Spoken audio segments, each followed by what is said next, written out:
Buenos días, José Luis, ¿cómo estás? Bien, muy bien, muy bien. Mirá, veía algunos tuits tuyos el otro día y justo yo venía hablando de eso ante la audiencia, explicando que el alborozo de mucha gente por la primera jornada al respecto del juicio en donde se hizo presente efectivamente la expresidenta Cristina Elizabeth Fernández, viuda de Kirchner, tiene como, por cómo fue armado, un largo término, ¿no? Contanos un poquito en qué criterio algún día, si hubiera una condena, esta condena podría ser o tener carácter efectivo para Cristina y para el resto de los encartados como Julio De Vido, López y demás.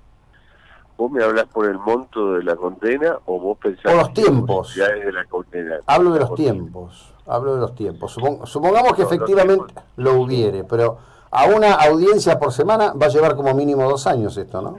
Un año y medio, sí. Bueno, se puede acelerar, ¿eh? Eso a veces, primero porque se empiezan a caer los testigos. De golpe no te olvides que acá hay 160 testigos, en algún momento las partes pueden empezar a desistirlo. Vamos a suponer que vos lo citás a declarar a debido. No, en este caso debido es coimputado, pero vamos a suponer que vos citás a un testigo como Alberto Fernández. Cuando Alberto Fernández llega, en lugar de decir que vos no direccionaba nada, dice Báez direccionaba todo, Cristina direccionaba para Báez, Báez era socio y tenía, y alguna vez juntos se manifestaron como que eran socios. Entonces vos empezás a desistir testigos porque te das cuenta que los testigos, más que ayudarte, te perjudican. Mm.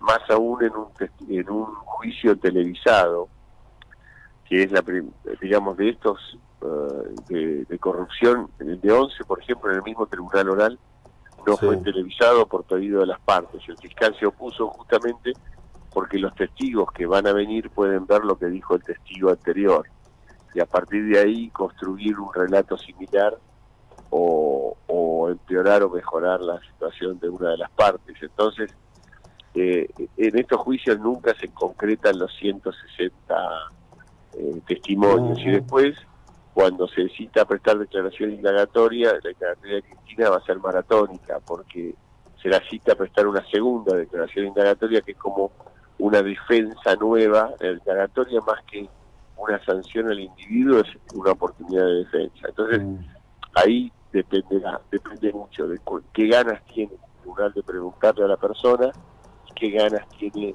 el imputado de contestar. A un tipo como Báez, que es un tipo de pocas palabras, no le arrancas nada, se niega a declarar y se va, o dice mm, tres cosas y se va.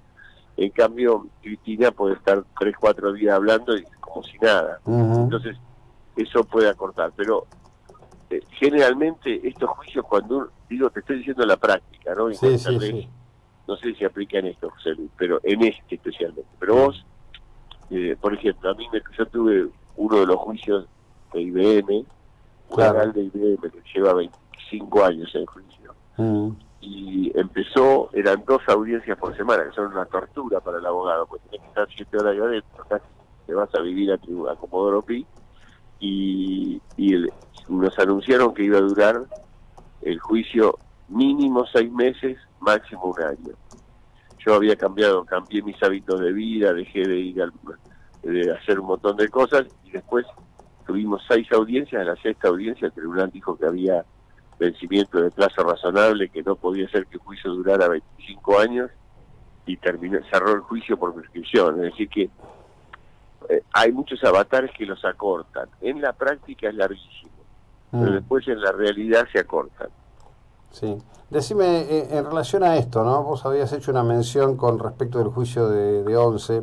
Eh, ¿Cómo juega el desarrollo de este juicio cuando en teoría, cuando menos, en un tiempo récord extraordinario, la Corte copió todos los expedientes y tiene que resolver incidentes? ¿Qué pasa si mañana, el año que viene, la Corte dice, bueno, mire, con relación a los incidentes, esto debe corregirse? No, en realidad la Corte no podía intervenir, no podía intervenir en esta cuestión. Justamente la nulidad era al revés. La nulidad era si en la Corte se hubiese abocado, porque la Corte solo se puede abocar en sentencias definitivas, Ujú. no en sentencias de este tipo. Sí, sí. Las nulidades de prueba no son nulidades de la cual pueda ocuparse la Corte. La Corte tiene que ocuparse solo de recursos en caso de sentencias definitivas. Bien. Entonces, Bueno, no, digamos, la verdadera nulidad hubiese sido justamente esa. claro. Si la Corte hubiese tomado ese expediente. De todas maneras, nulidades hay en todas las causas. Imagínate que es el primer recurso de los abogados, José Luis, Sí, decir, sí, claro. esto es nulo. Lo que grita Cristina no nos debe llamar mucho la atención, eso porque es Cristina, uno tiene la esperanza de que los políticos digan siempre la verdad a rajatabla, pero cualquier persona que es acusada de un delito grita que es inocente, grita que si es droga, que le pusieron la droga, si es un homicidio, que se le escapó el arma. Mirá que el gitano acaba de decir que no se acuerda por qué disparó. Mangieri decía que no tenía nada que ver, que que le habían secuestrado a la nena cuando había salido. Pierri decía que Mangieri era inocente. Sí. No hay nadie que... El único animal que yo conozco que dijo que era culpable y la había matado era Farré con las 74 puñaladas a su mujer. Es el único caso donde yo vi a alguien que no atinó siquiera a mentir, a decir una generalmente es eso, que la policía lo persiguió injustamente, que es inocente, que la droga se la pusieron, que no sabe, no es nada raro lo que pasa acá. La gente dice, uy, no, es nulo, y los K a veces sostienen, no,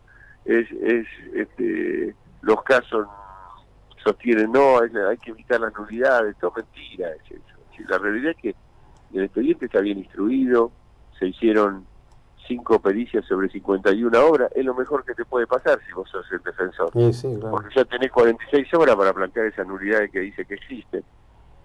Hay mucho cuento en esto, pero es habitual en cualquier expediente. Lo que pasa es que cuando uno lo ve en un expresidente con semejante tamaño de plata, se sorprende, pero no es inhabitual. Digamos, es más notorio, no es extraordinario. No, especialmente este tema de la supuesta persecución, porque esto pasa con el último, es decir, el primer motochorro que pasa en Mar del Plata y lo agarran, ¿qué dice el tipo? Yo no fui, claro. No, él fue otro, era otra moto parecida, el que iba atrás, yo lo había conocido en la playa la semana pasada, el tipo se subió a la moto, lo llevé a pasear, se bajó, le robó el celular, pero yo no tuve nada que ver. No conocí ninguno que diga, sí, somos motochorros, venimos especialmente a robar en la temporada. No existe. No, por supuesto. Y eso pasa con estos motochorros de alto nivel, que se han motochorreado obras. Obvio. ¿No? Y es transversal a todos los partidos políticos, ¿no? Ahora lo vemos en Cristina, pero esto es una desgracia de la política local y mundial. Así es. Te mando un abrazo, Mauricio, gracias. Sé que tenés trabajo. Hasta luego, muy amable. Gracias. Chao, Mauricio de Alessandro. Seguimos en un instante, 8:46 minutos.